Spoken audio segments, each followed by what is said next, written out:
বিভিন্ন কমিশনের সংস্কার প্রস্তাবনা নিয়ে শনিবার সকালে জাতীয় সংসদ ভবনের এলডি হলে জাতীয় ঐকমত্য কমিশনের সঙ্গে সংলাপে বসে জামায়াতে ইসলামী। আলোচনার শুরুতে ফ্যাসিবাদের বিরুদ্ধে নিরন্তর সংগ্রামে জামায়াতের অবদানের প্রশংসা করেন ঐকমত্য কমিশনের সহসভাপতি আলী রিয়াজ। এ সময় দেশ এবং জাতি পুনর্গঠনেও জামায়াত ভূমিকা রাখবে বলে আশাবাদ জানান তিনি। জাতির আকাঙ্ক্ষাকে ধারণ করার জন্য আমাদের চেষ্টা, সেই চেষ্টায় এই সংস্কার কমিশনগুলোর পক্ষ থেকে দেওয়া প্রস্তাব এবং তার সার অংশ, তার মূল দিকগুলি নিয়ে আমরা আলোচনা শুরু করব। প্রয়োজনে আলোচনা অব্যাহত থাকবে।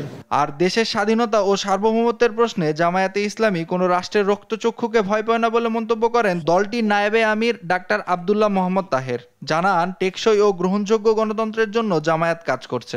বাংলাদেশ জামাত ইসলামী কতিপয় বিষয়ে খুব দৃঢ় এবং অঙ্গীকারবদ্ধ। প্রথম হচ্ছে বাংলাদেশের স্বাধীনতা এবং সার্বভৌমত্বের ব্যাপারে আমরা কোনো রাষ্ট্রের রক্তচক্ষুকে ভয় করি না এবং কারো ইন্টারফারেন্স আমাদের স্বাধীনতার প্রশ্নে আমরা এটা স্বীকার করি না এবং করতে আমরা দেব না। ২৪-এর গণ অভ্যুত্থানে অর্জিত নতুন বাংলাদেশ যেন ব্যর্থ না হয় সেদিকে সবাইকে সতর্ক থাকার আহ্বানও জানান জামায়াতের অন্যতম এই শীর্ষ নেতা।